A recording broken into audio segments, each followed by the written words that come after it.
Estamos aqui dando continuidade à nossa mesa redonda com Ari Barbosa, falando o que está por trás do véu, né? Então, vamos lá, Ari, vamos dar uma conversada hoje, falando mais aqui no nosso sistema, na nossa galáxia e aqui no nosso planeta, o que que aconteceu e o que que acontece, quais são essas forças, as energias que atuam por trás do que a gente realmente vê. Oi, Alessandra e Marcelo, novamente muito obrigado aqui pelo convite de vocês, de estar aqui falando com sua audiência, tá? Assim, embora seja muito pretensioso dizer o que está atrás do véu, né? Nem Blavatsky conseguiu objetivo com relação a isso, que dirá a gente do nosso tamanho. Vou passar aqui algumas observações, fazer aqui algumas considerações segundo o que a gente pôde estudar, observar e experienciar, somar aqui ao que o pessoal já conhece sobre esse assunto. Talvez seja melhor a colocação. Então, vamos lá, porque o assunto é amplo. Certo. Bom, da última vez que a gente conversou, a gente passou aqui um panorama do que supostamente foi a formação do mundo manifestado, falei aqui diversos planos, né?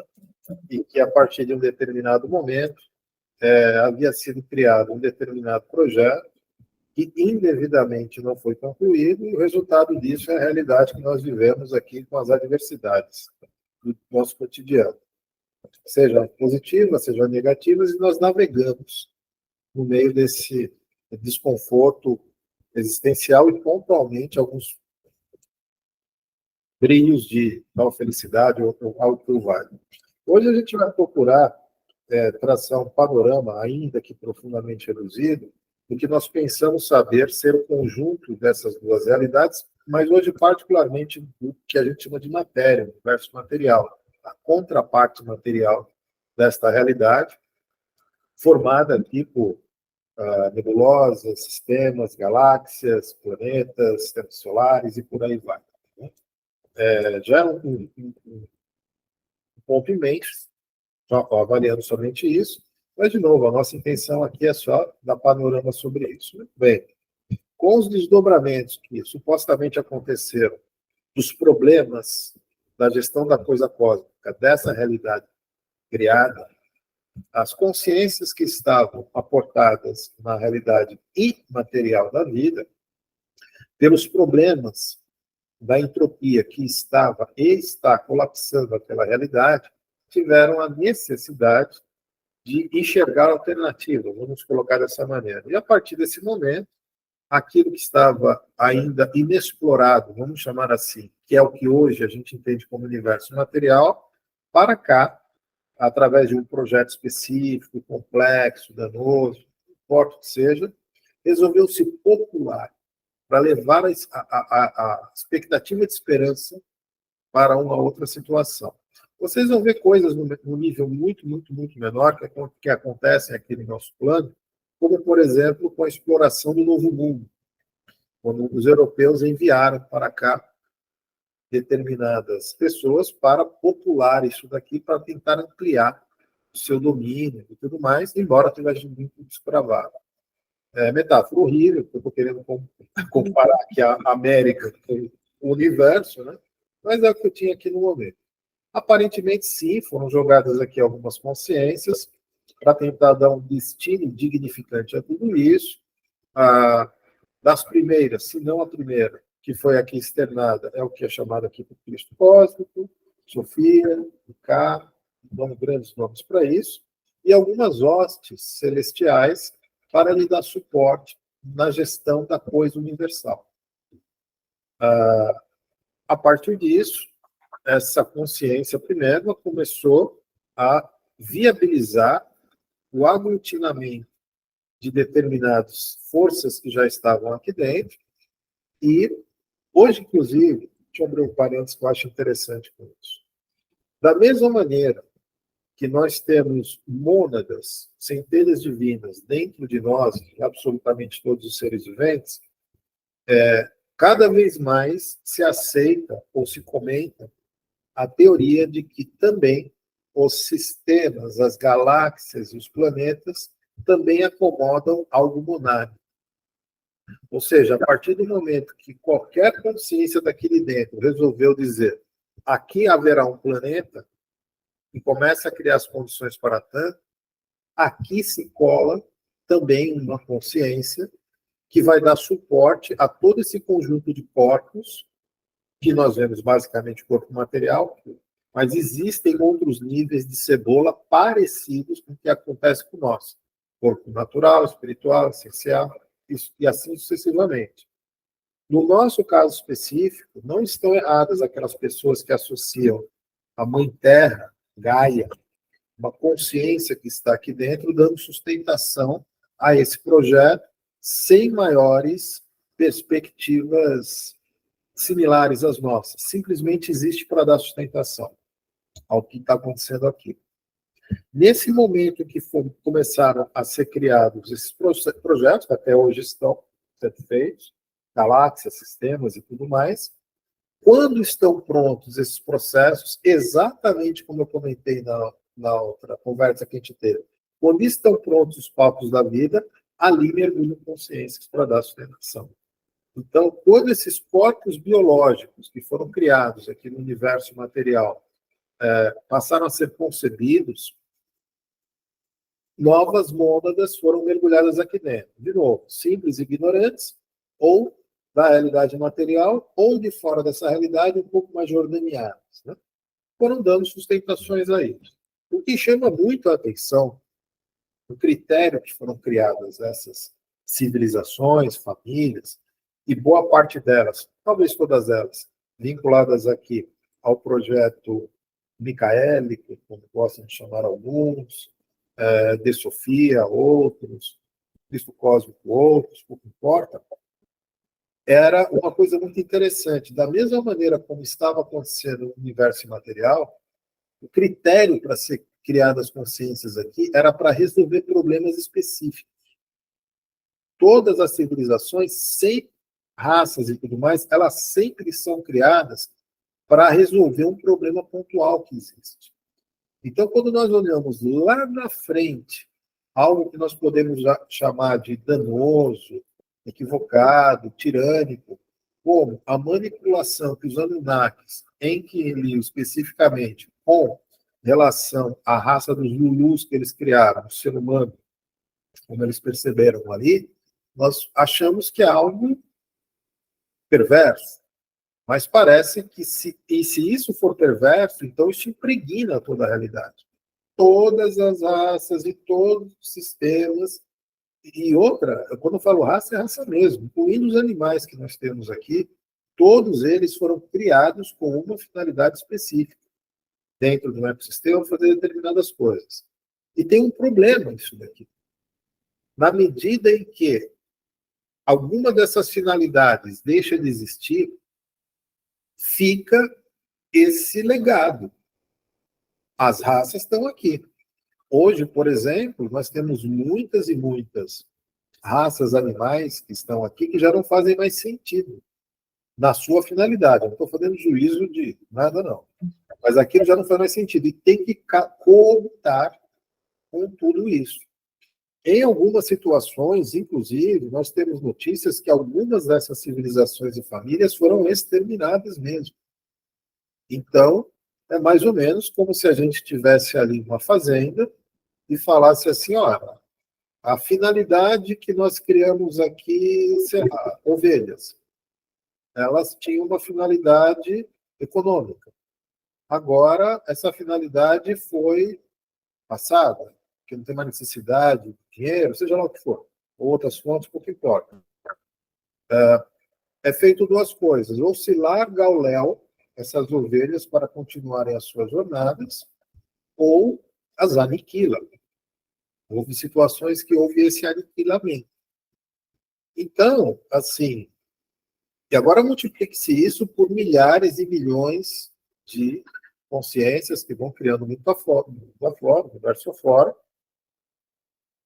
E que, claro, quanto mais antigas elas são, mais vinculadas elas estão com as origens dessas finalidades, desse projeto, esse viés, vamos colocar dessa maneira, e quanto mais novas elas são, mais apartadas elas estão elas carregam menos carga genética dessa coisa doentia, como eu chamo. Ou elas já sofreram uma metamorfose, vamos colocar dessa maneira, pelo meio e por toda a situação, para já estar tendo alguma proteína, alguma outra coisa para estar pensando de uma maneira diferente?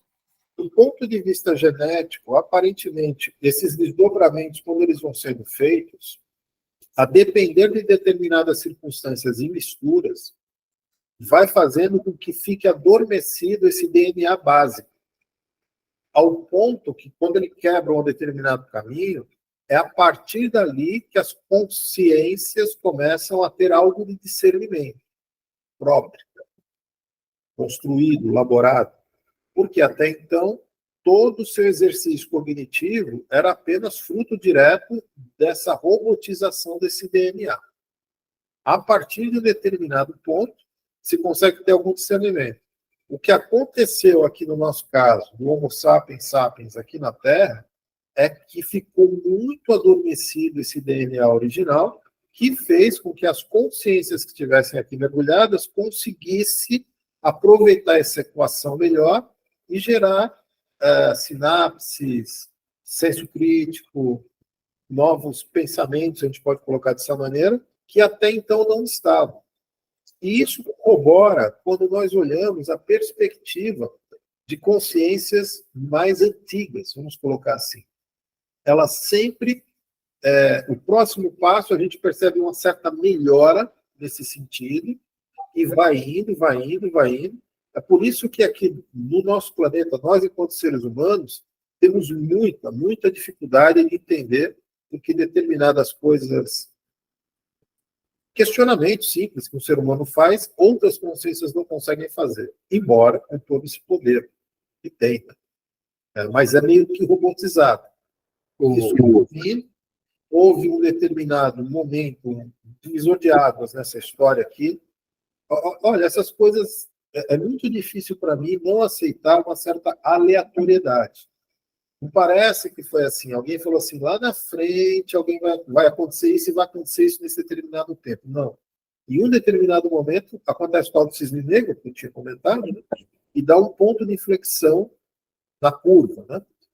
Esse grande ponto de inflexão que aconteceu, que teve reflexos enormes aqui, pelo menos para os nossos quadrantes, foi o que hoje nós chamamos da Revolução de Lúcifer, ou melhor, Rebelião de Lúcifer. Ari, antes de você comentar a Rebelião de Lúcifer, deixa eu só voltar um pouquinho para fazer um questionamento, que isso sempre gera dúvidas. Né? Você acredita que os Anunnakis, eles trabalharam no DNA humano por uma questão simples e pura, para construir escravos a partir de um desejo próprio, ou eles estavam sendo, vamos dizer assim, mandados ou...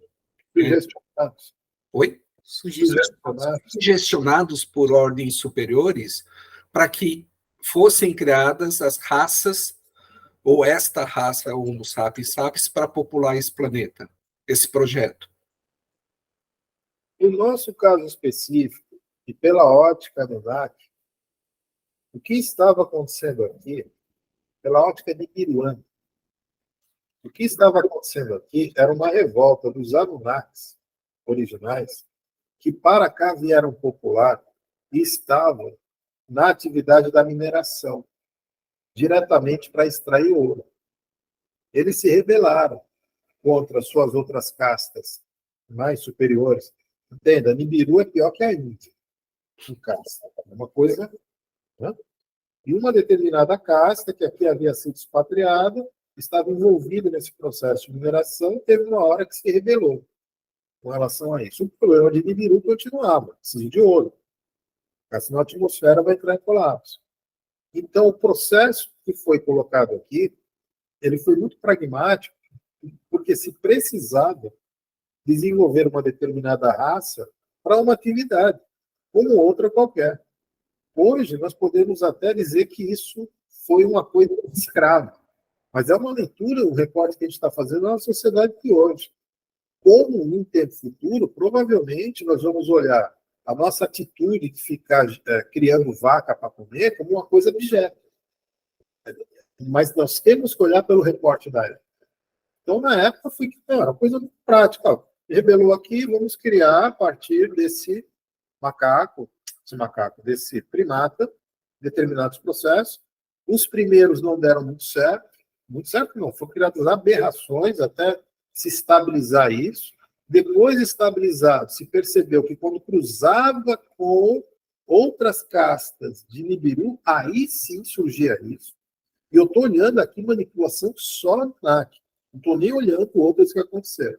Então, por exemplo, se Nibiru, se o Anunnaki não chegasse aqui, a raça primordial para popular o planeta Terra, para fazer essa experienciação, né, que a gente está discutindo aqui, que é uma experienciação das consciências que aqui vêm para fazer essa experienciação, ela não teria necessidade da existência Anunnaki. Ela existiria por si só. Não, até porque o que os Anunnakis fizeram, por uma determinada perspectiva, foi corromper um modelo de evolução anterior.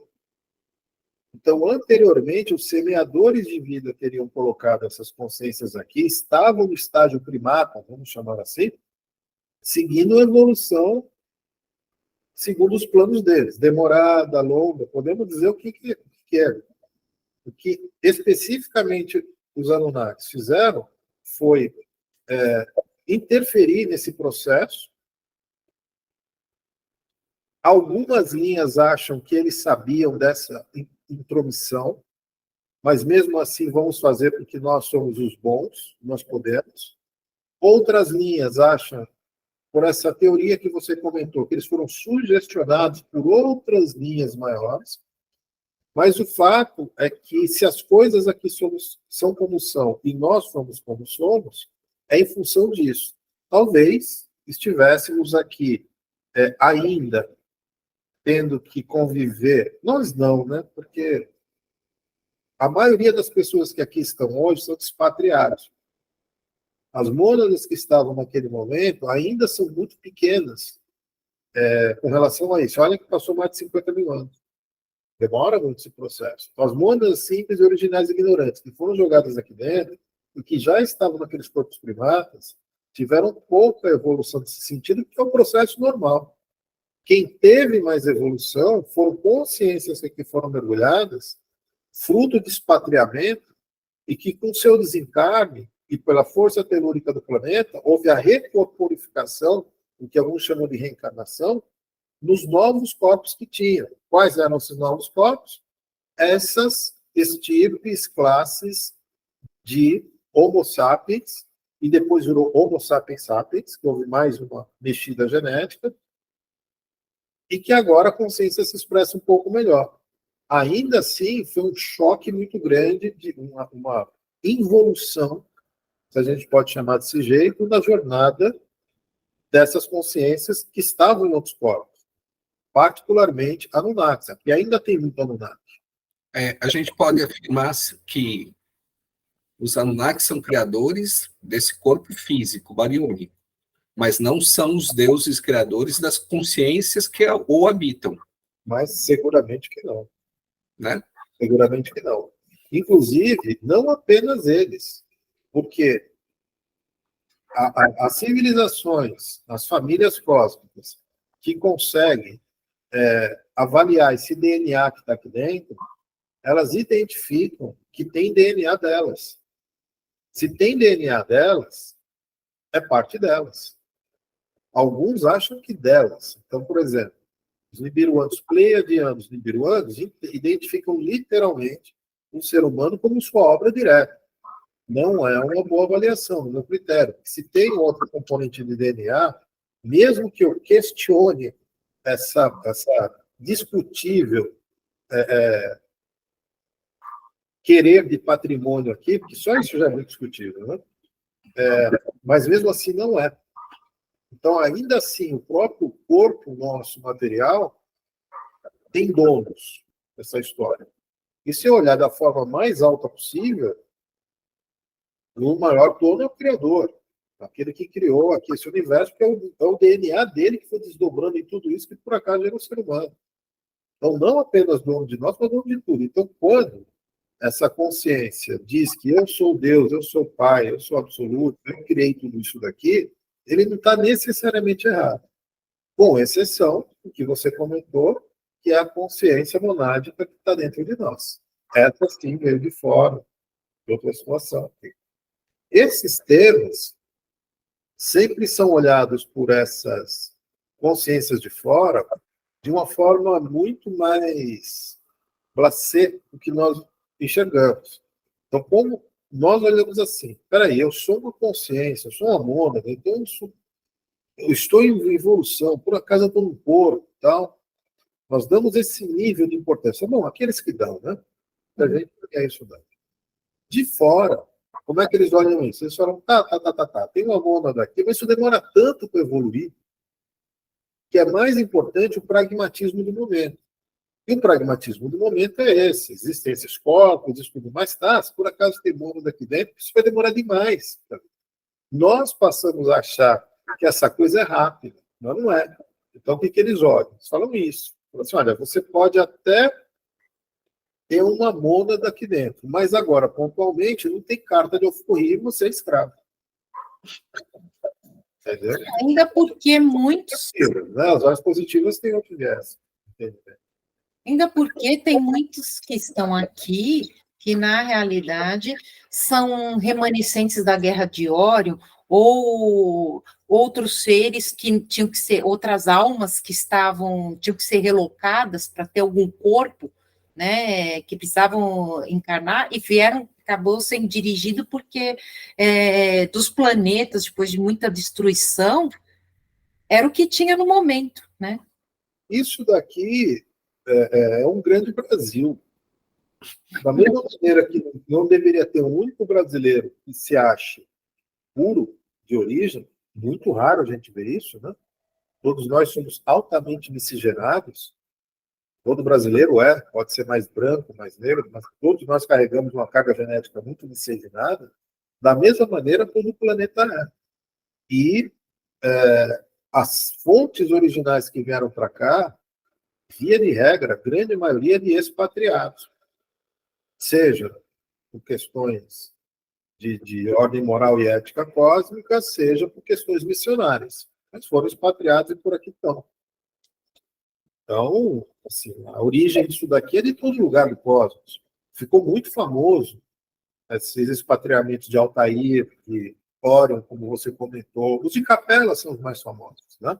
Uhum. Todo mundo aqui é imigrante. Nós vivemos aqui um problema parecido com o que os Estados Unidos vivem. Um país que foi criado com base em imigração e agora fica fazendo mimimi para imigrantes. Né? É mais ou menos isso. Então, mas assim, não tem ninguém puro de raça, todos nós aqui estamos vivendo aqui dentro da melhor maneira possível, nas condições que os novos corpos biológicos se apresentam em suas circunstâncias, e tentando trilhar a tal da lenda evolucionária. Né? Eu pessoalmente trato como lenda. E para manter todas essas consciências, né, do nosso processo, seja de exílio ou tudo mais, sobre um domínio, né, como é que é essa estruturação, essa matrix dentro de matrix, né, que sustenta?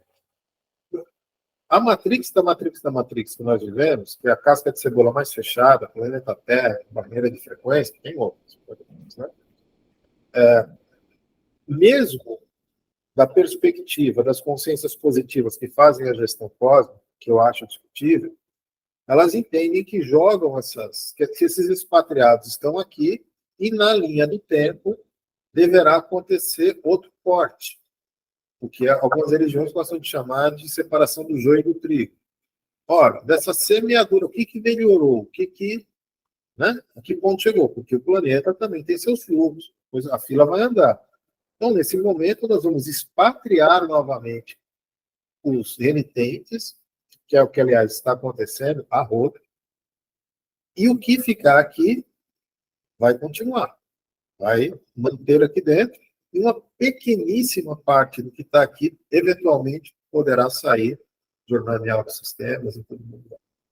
Tem uma história que se falava que, por muitos anos, ao invés de expatriar, né, o que aconteceu aqui, quem não atingia um gradiente, era mais fácil tirar quem atingia esse gradiente energético até para voltar para a sua origem, né, que seria o retorno, né, e aí essa colheita seria uma colheita dos que conseguiram ascender, vamos colocar assim, né.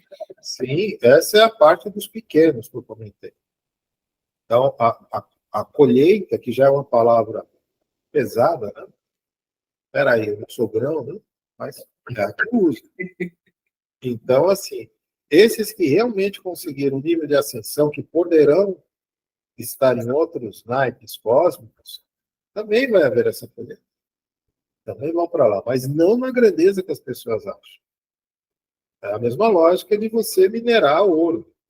Tem muita terra, tem ferro, tem uma série de minerais ali, pedras. De vez em quando aparece uma pepita. Quando aqui é separada.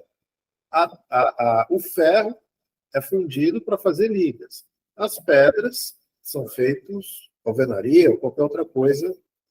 Há destino para tudo isso. A grande maioria vai ficar. O Ari, você deve ter assistido aquele filme A Origem, com o Leonardo DiCaprio, que vai entrando num sonho dentro de um sonho, né? Vamos traçar um paralelo com a nossa realidade aí, com as cascas de cebola. A gente estaria no sonho mais intrínseco, lá dentro, né? Vamos tentar fazer esse comparativo.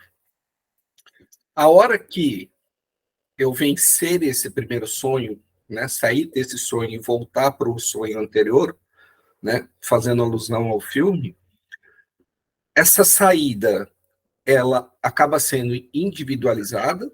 Ou você acha que todo mundo que aqui está hoje vai sair desse sonho ao mesmo tempo?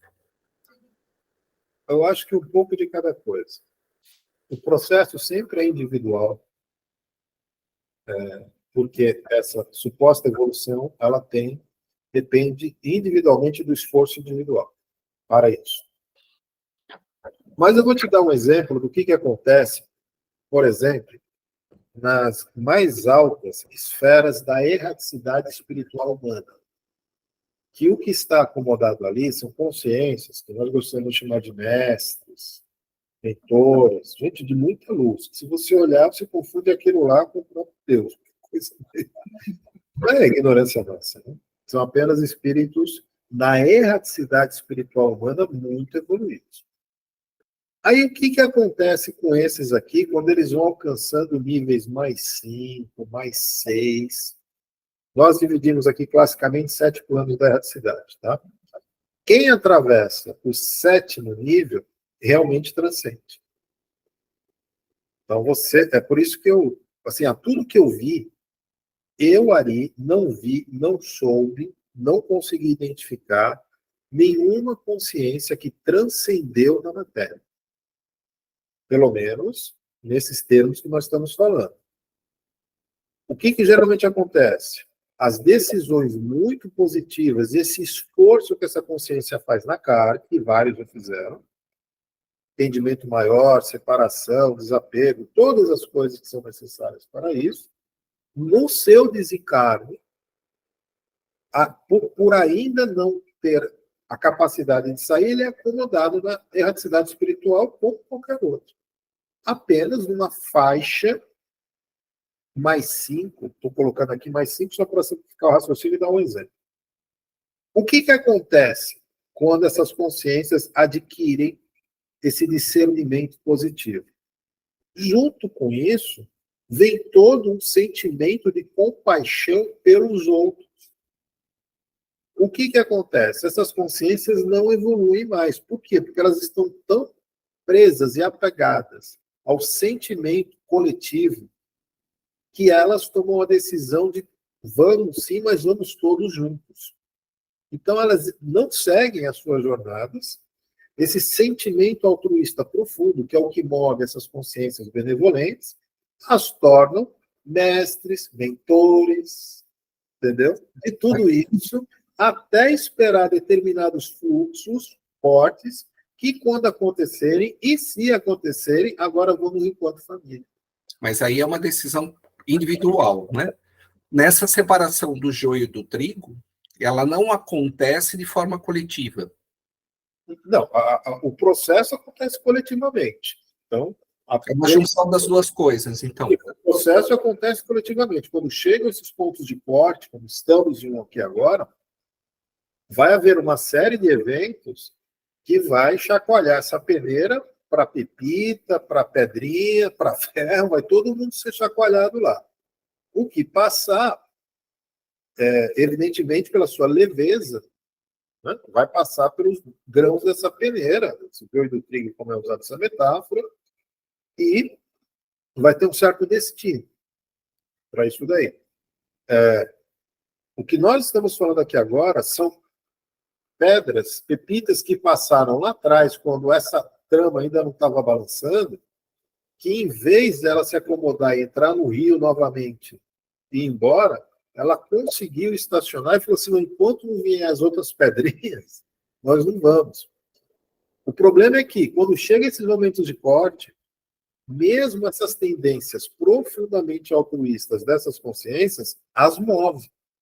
Elas têm que continuar a sua jornada, independente do amor que desenvolveram pelo seu semelhante. Não é razoável que ela se estacione o restante da existência em função de carregar o piano dos mais fracos, que é basicamente isso que eles fazem. Então, eles vão para frente. Ora, o que vai acontecer?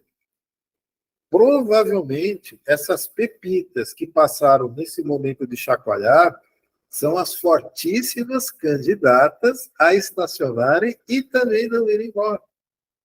As que eu conheci, ouvi falar e vi que transcenderam, aconteceu esse fenômeno.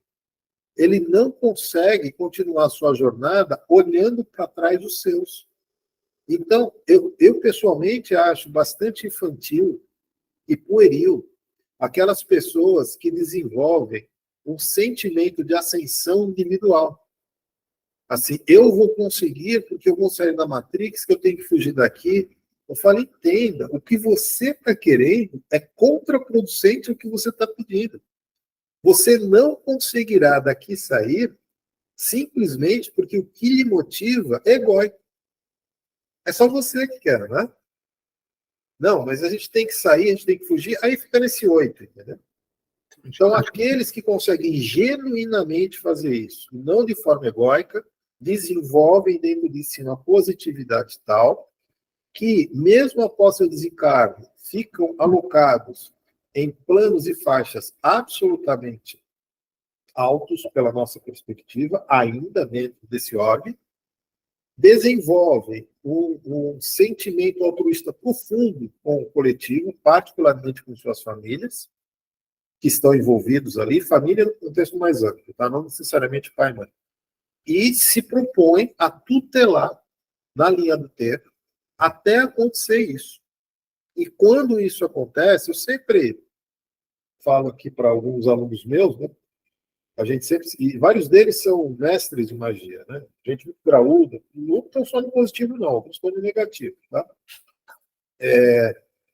Não significa que sejam ruins, apenas estão estacionados ali porque alguém tem que também segurar a onda. Esse sentimento altruísta desses, então, é nada perto do que você tem até agora. Uma coisa é você ficar tutelando consciências tendentes ao bem que estão aqui na matéria. Outra coisa é você tutelar consciências absolutamente renitentes no que está negativo e ignorante. É um altruísmo do qual qualquer altruísmo que eu conheci praticou é nada. Mas, enfim, acontecendo esses processos, muito provavelmente aqueles que estão escolando por aqui tendem a ser esses novos, porque a fila anda. Quando acontecer esse movimento de transição planetária, fim do joio e do trigo, seja lá o que vier acontecer, quinta dimensão, expurgo, expatriamento, o que vai ficar? O que é que essa peneira segurou aqui, que não vai ser descartada no rio e não vai ser outra coisa? No máximo, os tendentes ali. no máximo.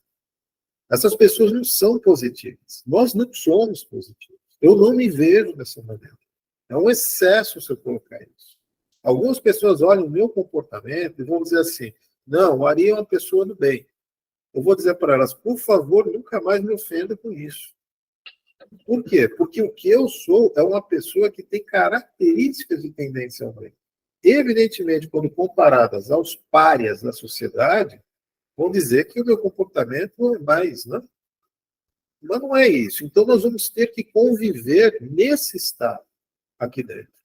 E, provavelmente, aquelas pepitas que aceleraram acima do tempo, se desenvolveram, alcançaram algum nível de suposta ascensão, como ele percebia, nada mais vai ser do que grandes coordenadores disso aqui, como existem hoje. Para além desses, desde o momento desses desastres, já veio para cá alguns que estão aqui segurando essa onda de forma intraterrena, aguardando esse processo. O Carlos Melquisedeque é um desses. O Ari, Ciências que estão coordenando isso daqui enquanto a peneira do chacoalho. você havia comentado na mesa redonda anterior que existe um grande interesse, né, um grande olhar para o que acontece aqui nesse grande laboratório. Você atribui a isso, a esse desejo da pessoa parar ali na evolução e querer trazer os outros junto de si? Essa compaixão? Não. Nós achamos isso porque isso é tão nobre, do nosso ponto de vista, que se nós tivéssemos que colocar valor, evidentemente a gente ia colocar a etiquetinha do preço mais caro nisso, né? Porque quando nós olhamos a realidade, nós vemos dessa maneira. E isso já faz parte da consequência do que eles chamam de valor, que é o senso crítico. Eles não estão achando que consciências mais evoluídas, transcendentes, sejam o uau dessa história. Isso acontece em todo o cosmos. Isso são polaridades. Nada mais é. Você amar o próximo como a si mesmo é uma tentativa do Divino Mestre Jesus de passar uma regra cósmica que acontece em outros quadrantes. Não há nenhum ineditismo disso aqui. O ineditismo que acontece aqui é a capacidade de geração de significado que nós temos. O potencial, pelo menos, de fazer isso, e fazemos isso o tempo todo. O que nós vamos fazer com esse significado, pouco importa.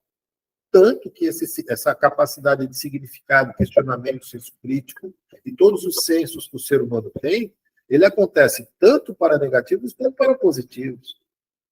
Então, o discernimento cognitivo sofisticado, ele não é uma prerrogativa de bons ou de maus. Ele acontece. Tanto é verdade que eu admiro profundamente o intelecto de determinadas consciências abjetas, do meu ponto de vista. Mas eu tenho que reconhecer. Isso aqui tem uma capacidade intelectual imensa. Então, a capacidade intelectual não acontece para os bons. E essa capacidade intelectual que eu julgo admirável não é competências de inteligência, cálculo, ou seja o que for. Não, é a capacidade de significado que aquele camarada teve. Isso é o que chama a atenção dessas outras consciências, e isso parece que é a grande consequência dessa sopa genética e a pressão e tudo aquilo que eu comentei que aconteceu na jornada do tempo com a raça humana. Isso chamou atenção. E, inclusive, da opinião deles, eles esperam que em algum momento essa nossa civilização, com as qualidades biológicas que nós temos, elas se sofistiquem para que esse novo ser humano, o ser humano 2.0, como eu gosto de chamar, o Homo sapiens sapiens plus, que terá algumas características biônicas, computacionais, que vão auxiliar demais a experiência dessas novas consciências, acreditam eles que esses sim é que vão poder ter colóquios e acelerá-los nessas outras questões. Não é necessariamente o ser humano. A fila não vai parar com a gente. Já não parou. Boa parte, inclusive, dessas manipulações de mRNA, você sabe exatamente do que eu estou falando, elas existem, inclusive, em concordância, mesmo com consciências ditas positivas que fazem gestão da coisa cósmica, porque elas percebem que isso vai auxiliar. A finalidade primeira que existe nesses processos, começaram já há mais de, pelo menos, 50 anos, mas que com os gatilhos dessas novas, né? Vocês sabem o quê? Vieram diminuir, ou tentar diminuir, justamente a fé desarrazoada, que virou uma praga no nosso entendimento. A fé religiosa, como nós temos aqui no nosso planeta, ela é bem singular, ela tem características muito próprias. Embora exista devoção em outros quadrantes do universo, a maneira como nós resolvemos fazer isso e empacotar isso como religião aqui foi muito também singular. Então, isso precisa ser inibido. O que vai acontecer? As pessoas que já terão, que suportarão, né? Porque não é fácil essa mudança de mRNA, não, que os corpos não colapsarem, que conseguirem popular e gerar esse DNA para frente modificado, provavelmente, ou elas que suportaram isso, ou a sua prole, vai nascer com tendências a entender essa religiosidade com distância. A crença sempre deverá acontecer, mas não com esse viés. Porque não dá para a gente carregar, não dá para a gente dar vazão a essa nossa capacidade de geração de significado, atrelado ainda com uma certa sujeira inerente ao processo como aconteceu. Então, isso tentará fazer. E a última cartada vai ser fazer alteração, a especiação da raça humana mesmo, esse humano 2.0, como eu chamei, que vai ter algumas características. Em primeiro lugar, melhorar profundamente o tempo de vida. Isso daqui. Por quê? Porque com o tempo de vida que nós temos, sinceramente, é heróico o que nós conseguimos até agora. Vou te dar um exemplo disso. Uma pessoa convencional, ela vai abrir o seu discernimento de forma mais produtiva a partir dos seus 21, 23 anos. De forma produtiva. Estou dizendo que não tem discernimento. Ora, até pouco tempo atrás, a gente estava aqui com um tempo de vida de 60 anos. Isso já foi muito longe. Há poucos atrás, 50 anos. Então, você tem que se resolver em curto espaço de tempo e não consegue dar vazão a isso. Qualquer pessoa idosa vai falar isso, fala assim, eu queria ter o meu corpo de 20 anos. Essa é a sensação. Você fala assim, agora com essa minha capacidade de discernimento. Isso numa janelinha de 70, 80 anos. Então, isso tem que ser esticado para essa consciência poder ser mais produtiva, que parece que a tarefa é grande, que vem por aí.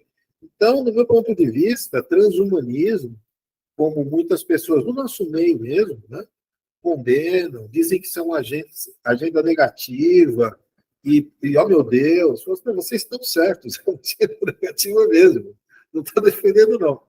Mas não é porque seja negativa que ela não tem aprovação e que lá na frente isso vai se tornar positivo. Toda essa agenda que veio aqui agora para fazer essa alteração de DNA, ela teve essa bênção também de outras. Como é que acontece isso? Você vai inocular metade da população, milhões de pessoas vão morrer por causa disso, e todo mundo ficou quieto. Não ficou? Ficou.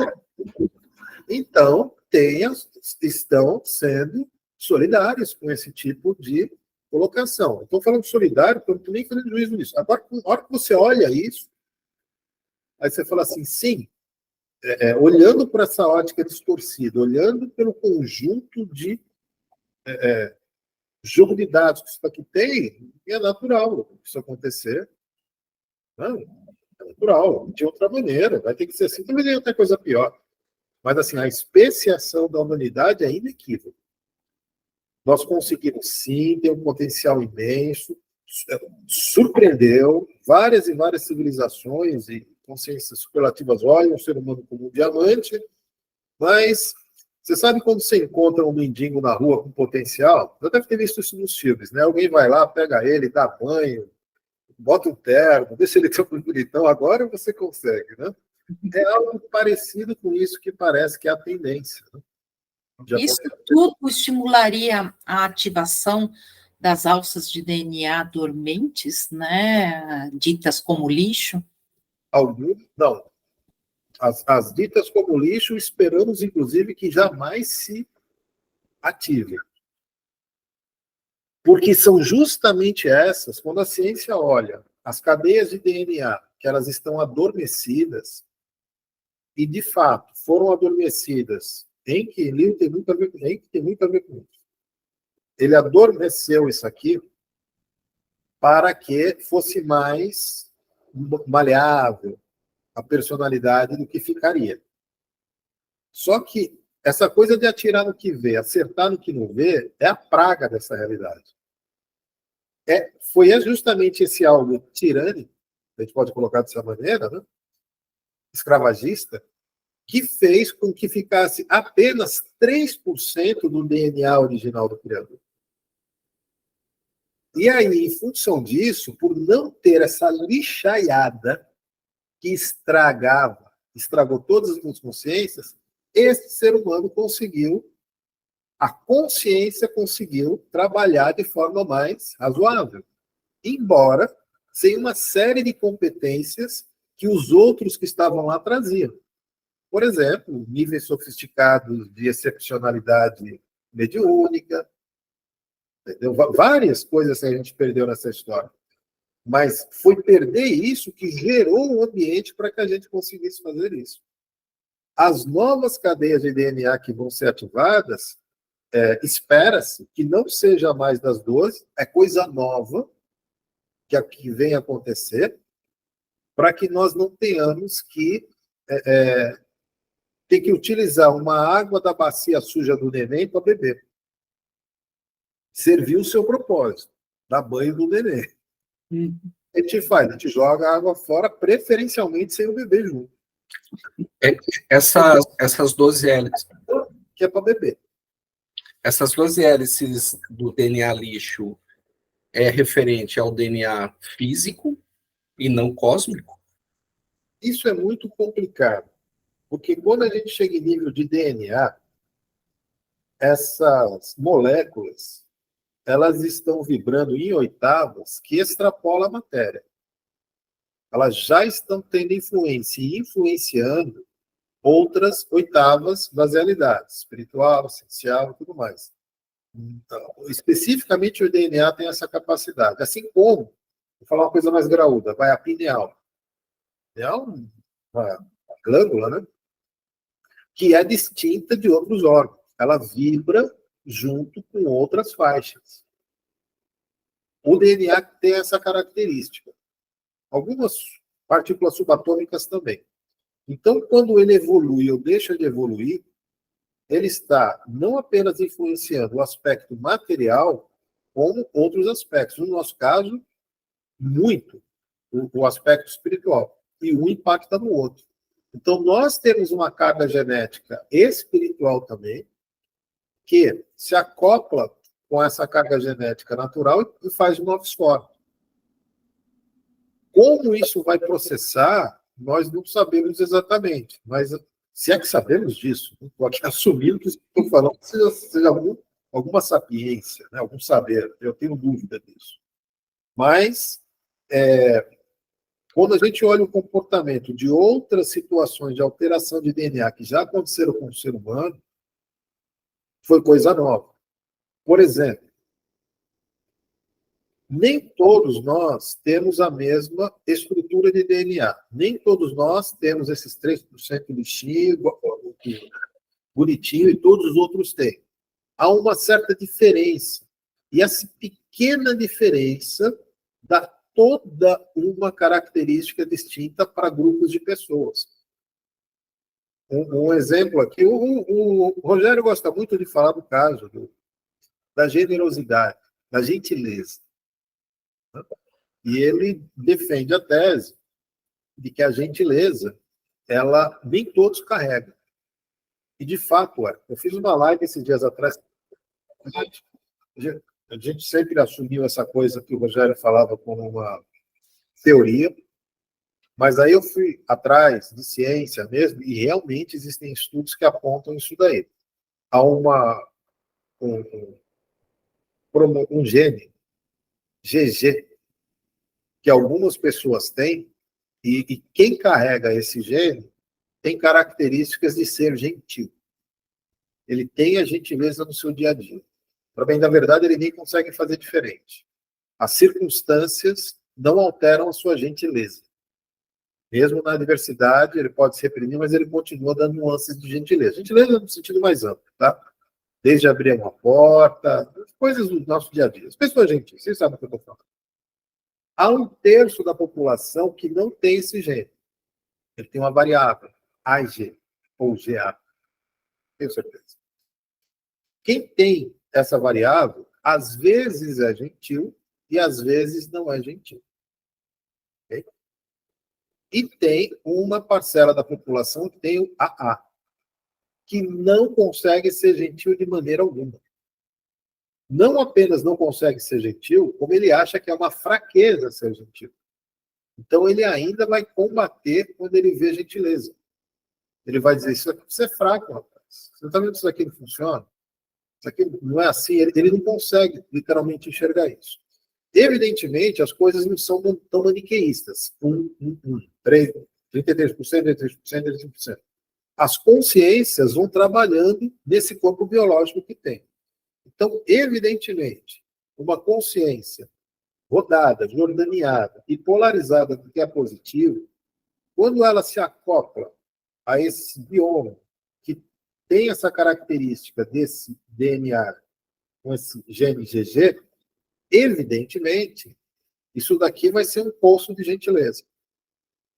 Essa mesma consciência, se ele não conseguir se acoplar nessa e for nesses outros, particularmente no último, que é o AA, ela provavelmente, apesar das suas tendências, não conseguirá manifestar isso. Algumas até conseguem, mas é difícil.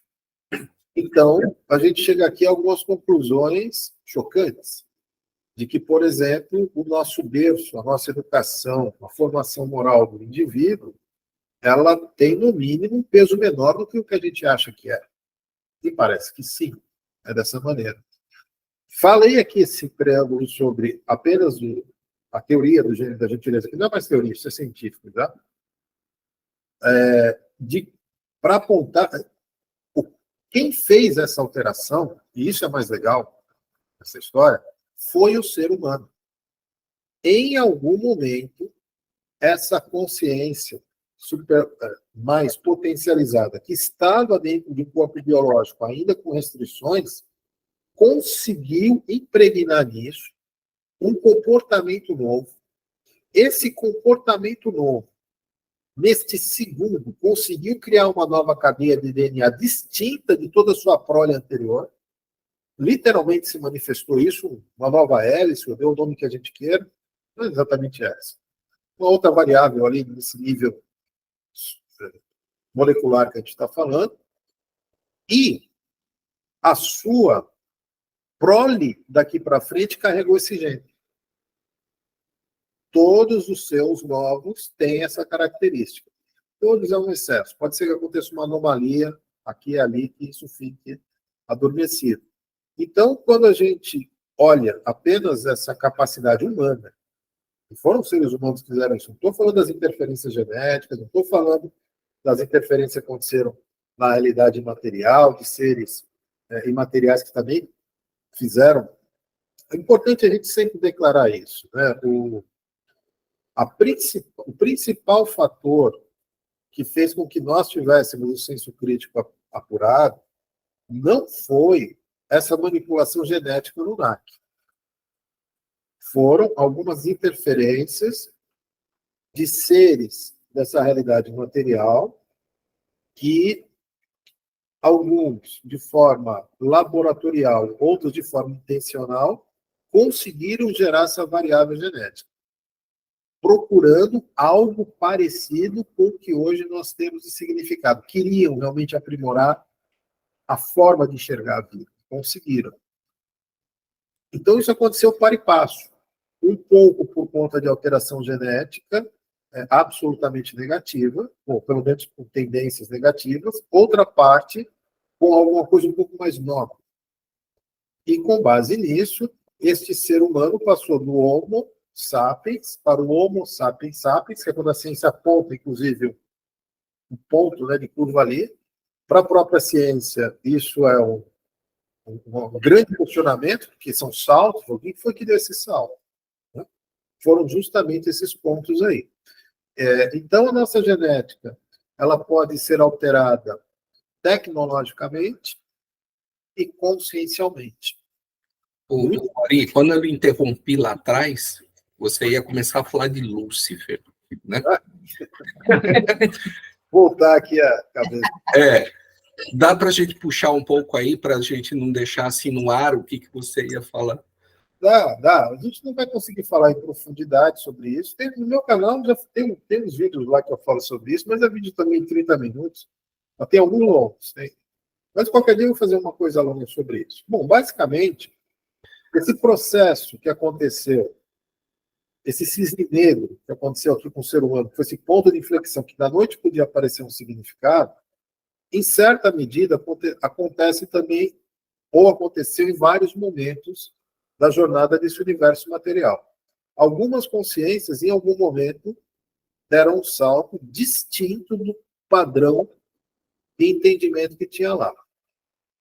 A história aponta que a consciência que nós chamamos aqui de Lúcifer, nós damos outros nomes aqui dentro do nosso entendimento, mas para colocar dessa maneira, foi uma dessas.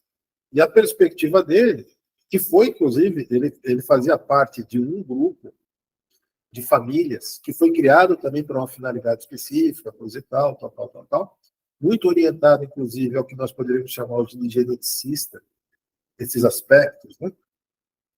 Muito competente, capaz, estrela da manhã, eu gosto de chamar por aí. E em um determinado ponto, ele acompanhando o comportamento da jornada da existência, ele começou a ver alguns paradoxos. Esses paradoxos foram abrindo na mente dele algo que hoje nós chamaríamos de significado. Quando eu falo significado do ser humano, é tão difícil até para nós entendermos, porque nós achamos isso tão óbvio, tão claro, tão evidente, que como assim isso pode ser uma excepcionalidade? O que eu estou dizendo é que questionar por quê é uma coisa excepcional. Para qualquer ser humano, como assim isso pode ser uma coisa excepcional? Não é excepcional, é excepcional. E naquele tempo, mais ainda. Quando aconteceu essa excepcionalidade de haver esse primeiro sinal de questionamento de significado, ele passou a dedicar atenção sobre isso, isso passou a lhe incomodar. Todo questionamento incomoda. Isso acontece até hoje. Você pode perceber. Provavelmente, em alguns momentos da minha fala, ou vocês, ou algum da sua audiência, se incomodou com o que eu estava falando. Gerou um desconforto. Porque aquilo ali se chocou de forma positiva ou negativa, tanto faz, com a bagagem de entendimento que você tinha até então. E não estou dizendo que eu estou certo, não. Estou dizendo que chocou. Deixa só fazer um comentário rápido, Ari. Desculpa te interromper. Eu costumo dizer o seguinte, que hoje o questionador ele é combatido quando as pessoas que não querem que você questione falam que você julga, né? Então é uma confusão muito grande quando você começa a usar o seu senso crítico, né, para questionar algumas coisas que estão dentro da caixinha e começam a falar assim, mas isso você está julgando. Não estou julgando. Estou usando o meu senso crítico para entender se isso é crível ou não.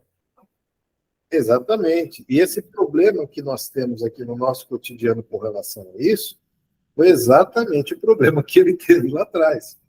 Então, quando ele começou a fazer esse tipo de questionamento, e olha que naquela época a liberdade era muito maior. Não se tinha determinados pressupostos de dolo que existem hoje. Também foi apontado isso, que ele estava fazendo julgamento da coisa cósmica. Mas isso foi mais para frente. Quando ele começou a manifestar isso, ele começou a dividir com os seus pares, com as suas famílias e com outras famílias, esses pontos de vista, vamos chamar assim.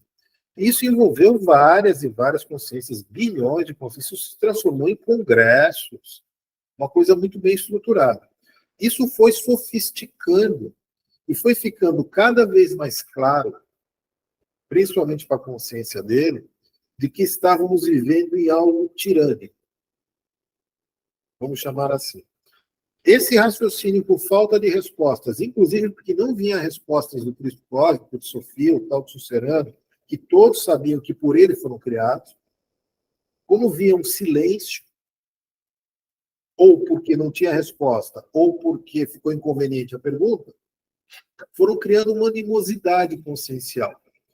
Isso, naquele contexto, virou uma questão de saúde pública. Isso virou virótico, isso foi contaminando a tudo e a todos que foram tendo esse tipo de perspectiva questionadora. Ainda que num nível bem distinto do que nós conseguimos fazer aqui hoje. Esse processo, no princípio, entendido por esse conjunto de consciências, incluindo Lúcifer, falou assim, olha, nós vamos nos separar. Nós vamos nos separar para que isso aqui não incomode, não contamine mais pessoas. Eles estavam percebendo o que estava acontecendo. E enquanto não se consegue resolver esse problema de saúde pública, nós vamos nos apartar. O tempo passa e nada de responder. Isso foi tomando nuances cada vez maiores. Passou a rebelião, foi chegando a pontos realmente muito grandes. O próprio manifesto de Lúcifer, que está no livro de Urântia, se você olhar aquilo ali, sem aqueles comentários que eles fizeram, há comentários muito ácidos, você vai perceber de outras consciências sobre o que está escrito ali, né? Ao tal do juízo, como você falou, ali há juízo de valor sobre o que estava falando. Mas se você olhar o que está ali, tem uma certa congruência com alguns questionamentos que foram feitos. Alguns demoraram bastante tempo para aceitar isso, não levaram das primeiras vezes. A consciência que lá na frente, aqui no planeta Terra, recebeu a pecha de Satã, foi uma dessas. No começo ele não aceitava, não, tá, mas depois que ele passou a aceitar, ele foi um dos maiores defensores daqueles pressupostos. É mais ou menos o que acontece hoje com um adolescente rebelde.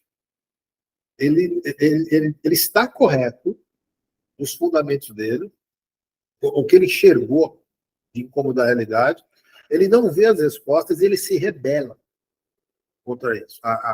O grande oxigênio da rebelião, seja ele qual for, é a não resposta. E aí vira o que vira. Chegou ao ponto que isso tomou proporções endêmicas, começaram nesse processo aí os expatriamentos de realidade em realidade, planeta em planeta, ao ponto que viraram os combates cósmicos, que aí que a coisa virou guerra mesmo. A essa altura, já há muito tempo, já estavam envolvidos as hostes celestiais que dão apoio aos cósmicos, Miguel, Rafael, Gabriel, tudo mais. E o próprio Gabriel, na época, se envolveu bastante com essa luta, com essa facção, se a gente pode chamar assim, que demos, o colorido que demos, pensava de maneira diferente. Apenas isso. Mas que começou a se sentir cada vez mais dentro do regime tirânico, até porque não via respostas. Muito pelo contrário, via exílio.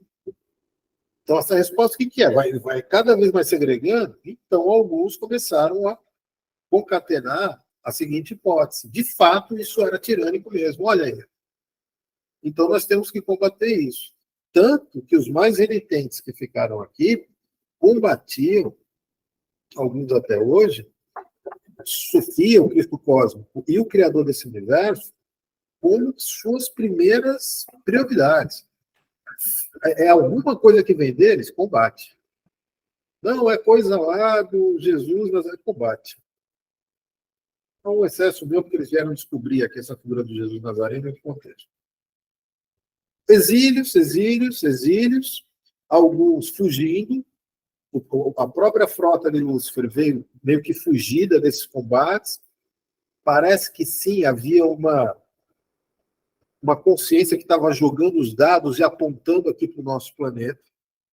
Há de tudo um pouco, há exílio certinho, comboios que trouxeram, algumas naves que chegaram por si só, algumas que trouxeram outras consciências espirituais, tem de tudo um pouco. E aqui, nesse planeta, veio a corja do ponto de vista filosófico. Ou seja, todos que aqui aportaram, e aqui eu tenho algumas nuances da minha consciência que esteve envolvida em alguns desses cenários, que simplesmente pelo fato de estar tendo esse questionamento, foi endereçada para cá. Hoje, a maneira que eu lido com isso, e a resposta que eu cheguei até hoje com relação a isso, é que tudo isso que foi jogado para cá, eu posso fazer a leitura de que é um expurgo, é um exílio, e vai evoluir com o passar do tempo, mas me parece uma visão ainda rasa sobre isso. Olhando de um nível um pouco maior, quando eu vejo esse contexto inteiro, parece que alguém jogou para cá a grande esperança. Me parece mais isso. Com erro, com queda, com dor, com morte, com ignorância, com benevolência, pouco importa. Mas todos aqui que foram jogados para cá são aqueles que desenvolveram significado sofisticado e vamos jogar aqui dentro e fecha essa coisa aqui e vamos ver o que dá. Eu me arvoro a dizer, eu cometo a audácia de dizer que talvez nem essas hostes seráficas tivessem essa noção disso até hoje. E tem algumas coisas que corroboram isso. Quando você vê, por exemplo, o escapismo que existe no próprio livro de Urante e outras fontes, que dizem de por que ainda não foi julgado esse caso, as respostas não são muito boas.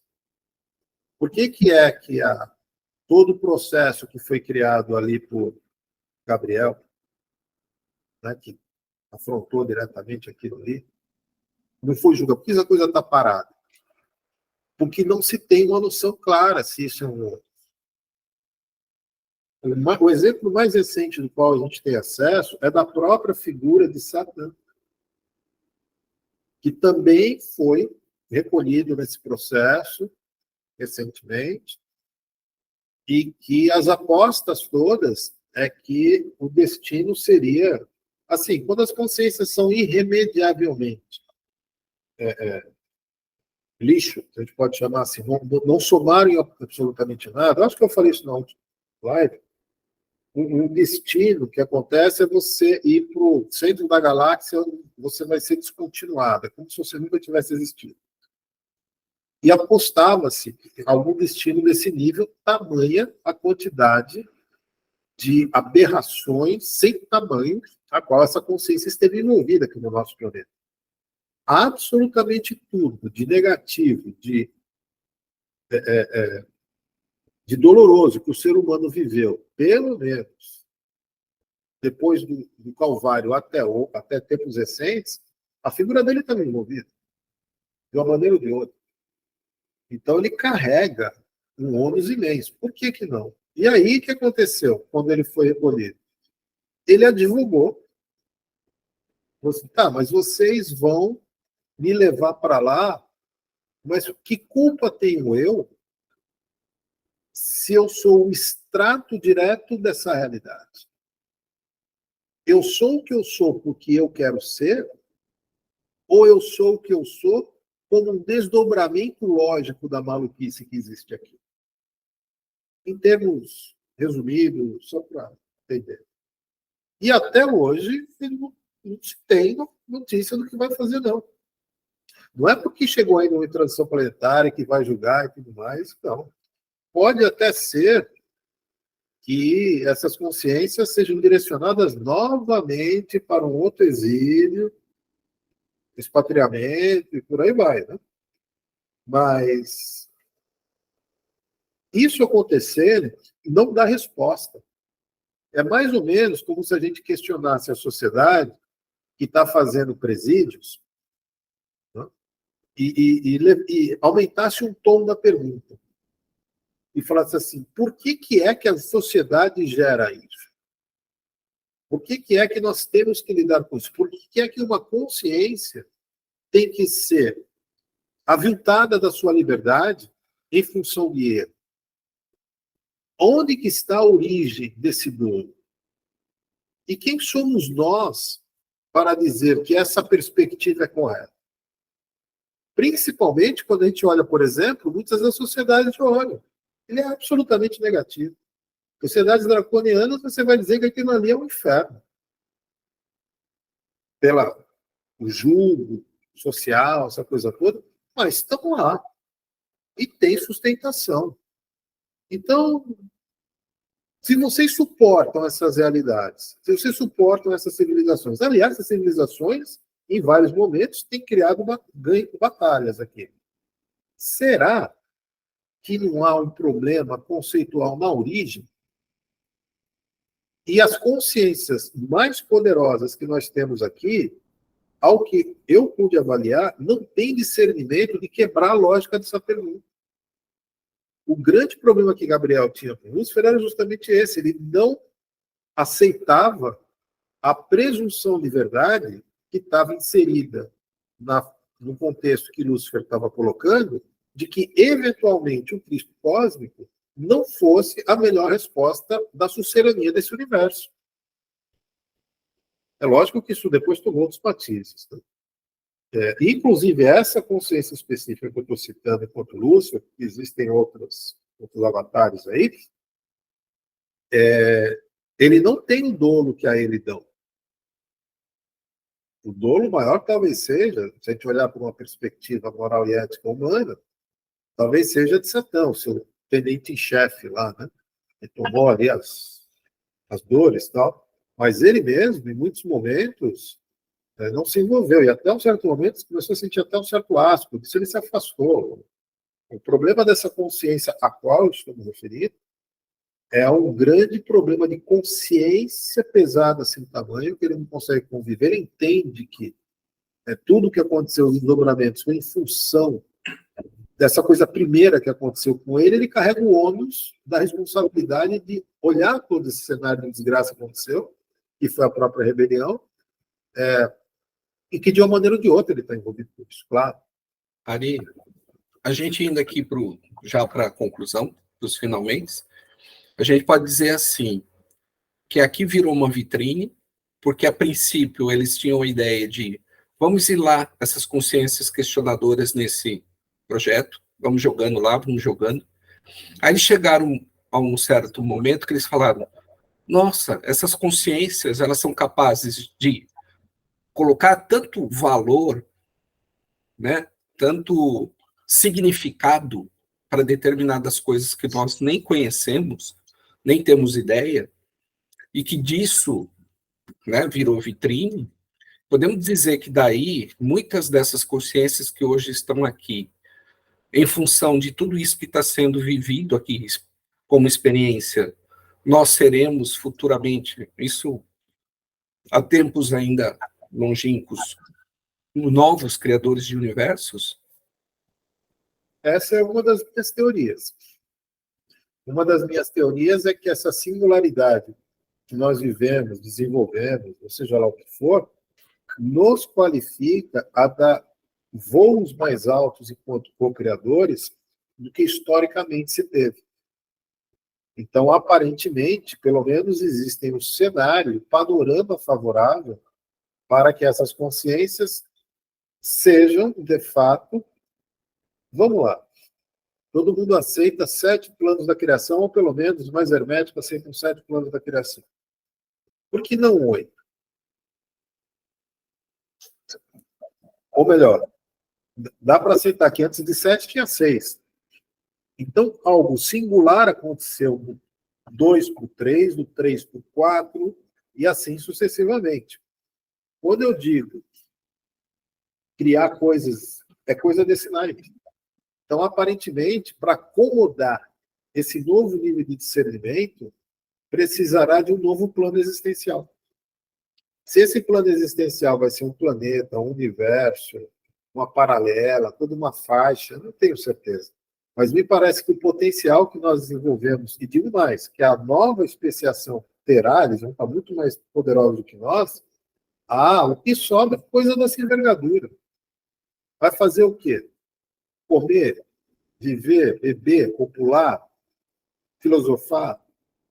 São coisas que chegaram já, percebe? A tendência é que nós venhamos a fazer. Seres singulares fazem coisas singulares. Essa é a base da situação. E o que existe de singular? Entendeu? Então, parece que existe essa, pelo menos, possibilidade técnica. Eu, pelo menos, trabalho muito forte em cima dela todo santo dia. Todo santo dia. Não é que eu especulo. Eu tenho atividade formal nesse sentido aqui. Tamanha é, não a minha crença, mas a minha conta. Eu gosto muito dessa maneira. Então, eu tenho algumas equações que eu trabalho que, embora estejam cheias de delta, x e y, como uma boa equação, ela é uma equação que dá uma resposta melhor do que as anteriores. Não é que eu acredito nisso. Não é que eu acho isso. As minhas equações apontam para isso. Cheias de deltas, de x, de y, de alfas, pelos mesmos motivos que as equações têm. Não tem um número concreto. Você enfia um x ali, né? Quanto isso. E aí sim, eu falo assim, olha, isso daqui estatisticamente carrega robustez de futuro, como eu gosto de chamar. E é por isso que eu deposito atenção nisso, faço estudos, né, minha experiência, minha vivência. Mas assim, nada diz que isso seja verdade, assim como nada diz que qualquer coisa é verdade. Tem mais essa. A gente sempre tem que ficar esperto, né? Porque o pouco que sabemos, né, que nos é trazido, é relatado por quem está manipulando a história, né, com seus interesses, né. E no nosso caso, usando o exemplo do Lúcifer, tudo, né, da rebelião, tudo, e foi criada essa situação que ele era o mal personificado, justamente por uma questão que ele colocou dentro de uma coisa observada, né? E isso ia contra os interesses de uma nata que estava aqui dominante, como, por exemplo, ou seja, os Anunnakis, tudo que usava o sistema de castas dentro da hierarquia deles, né, e ia contra, né, o princípio. Então, para eles, o Lúcifer era o próprio capeta, né, porque quebrava crenças, né, que eles acreditavam. Então, por isso que acho que a gente sempre tem que trazer para o coração, usar o nosso discernimento, sempre questionar, né, entender os interesses de um lado do outro. Acho que é uma boa moral da história. Você usou uma frase que, assim, as coisas que nós sabemos, né? Quanto mais eu dedico atenção a esse assunto, assim, mais eu tenho dificuldade de falar essa frase. Por isso que eu repito tanto o que eu penso saber. Porque é tão pouco que supostamente nós sabemos. Algumas coisas nós conhecemos. E a maioria nós somos informados. É muito distinto de saber. Não é porque tivemos acesso a determinadas literaturas, ou mesmo vivências, podemos dizer que sabemos de alguma coisa. Então, com base nisso daqui, e com base em todo esse histórico de problemas que tiveram, é aquilo que eu digo, o problema da revolução, da rebelião, da dor que vem junto com isso, é justamente quando nós perdemos o ponto entre o questionamento e resolvemos ir para a ação para obter resposta. Então, a melhor postura do ser humano talvez seja aquela mesmo daquela criança lá na corte de Luís XIV, que quando se atreveu a entrar pelado ali dentro, como a última ideia da sua etiqueta, que ele resolveu naquela época, quanto deu sol, aquela coisa toda, teve uma criança que simplesmente se atreveu a dizer, olha, o rei está nu. Apesar de todo mundo estar vendo o rei nu, né? E a partir daí, essa criança foi, inclusive, vista pelo próprio Luís XIV como alguém que era diferente daquela corte rasa que estava ali. Entendeu? É algo parecido com isso que está acontecendo com o ser humano. Na minha opinião, tem muita gente aqui dentro desse universo que já cheirou os problemas que tem, talvez por limitação, talvez pelas suas conveniências, não verbalizaram quanto essas consciências todas que desdobraram o significado fazem, né? Dúvidas, dúvidas, dúvidas, questões, questões, questões, e o que a gente faz no meio disso? Coleciona incerteza. Essa é a ideia. Tá certo. Então tá, vamos encerrando, né, mais um Mesa Redonda, agradecendo muito, né, com muita gratidão pela sua presença, sua parceria, e a gente espera que todo mundo tenha gostado, e volte sempre. Eu que agradeço aqui a disponibilidade de vocês, o convite, o carinho da gente estar passando aqui essas nossas observações. Tendo oportunidade, a gente vai fazendo alguns mergulhos em casas específicas desse drama cósmico, que eu gosto de chamar. Gratidão e até a próxima, Ari. Até a próxima. Tchau, Marcelo. Obrigado, pessoal. Tchau, tchau. Tchau.